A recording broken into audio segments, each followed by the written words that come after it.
পশ্চিমবঙ্গবাসী। আর আজকে গোটা শিক্ষাকর্মীদেরকে রাজ্যের সরকার রাস্তায় বসিয়ে দিয়েছে। যেটা রাস্তার লড়াই, সেই লড়াই গোটা পশ্চিমবঙ্গ আছে। আর ছাত্র যুবরা এই লড়াইয়ের জন্য নিজেদের কমরেডদেরকে শহীদ হতেও দেখেছে, জেল কাটতেও দেখেছে। তো রাস্তায় তো থাকতেই হবে এই লড়াই। এখন দাবি করছেন, কি বলছেন? ওই মাসে প্রকাশ করতে হবে, যোগ্যদেরকে চাকরি দিতে হবে, সরকারি স্কুল শিক্ষাকে রক্ষা করতে হবে, ধ্বংস করা যাবে না যা চক্রান্ত করেছে। আর কারা ওই মাসে প্রকাশ করছে না, কারা করতে দিচ্ছে না, কারা তাদেরকে শাস্তি দিতে হবে। কারাই দুর্নীতি আমার উপরে ছেড়ে ধরেছে কোথায়? উনি যা কথা বলছেন নেই বলেই এখানে বসে থাকতে বাধ্য হচ্ছে। আজকে কেউ নিজের ইচ্ছায় এখানে বসে নেই, কেউ নিজের ইচ্ছায় বসে নেই। সরকার এমন একটা সিচুয়েশনে শিক্ষক এবং শিক্ষাকর্মীদেরকে নামিয়ে দিয়েছে যে আজকে তারা এখানে রাস্তায় দাঁড়াতে, বিক্ষোভ করতে, আন্দোলন করতে বাধ্য হচ্ছে।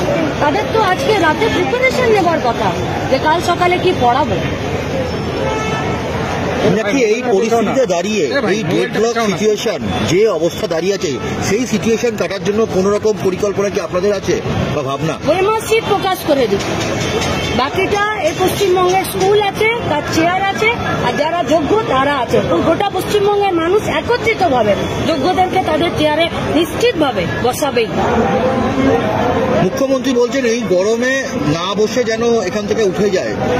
বাথরুমটা কেন দিচ্ছেন না, জলটা কেন বন্ধ রেখেছেন, কেন ওনাদেরকে বারবার মিথ্যে কথা বলছেন?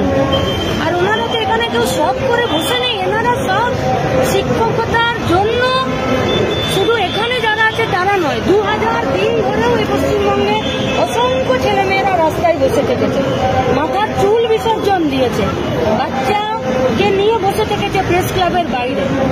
অন্তঃসত্ত্বা মা, বাচ্চা মারা গেছে। এরাই যারা এখানে আছেন তাদের তো মান সম্মান যাওয়ার জন্য রাজ্যের সরকার কমিশন ব্যবস্থা করে।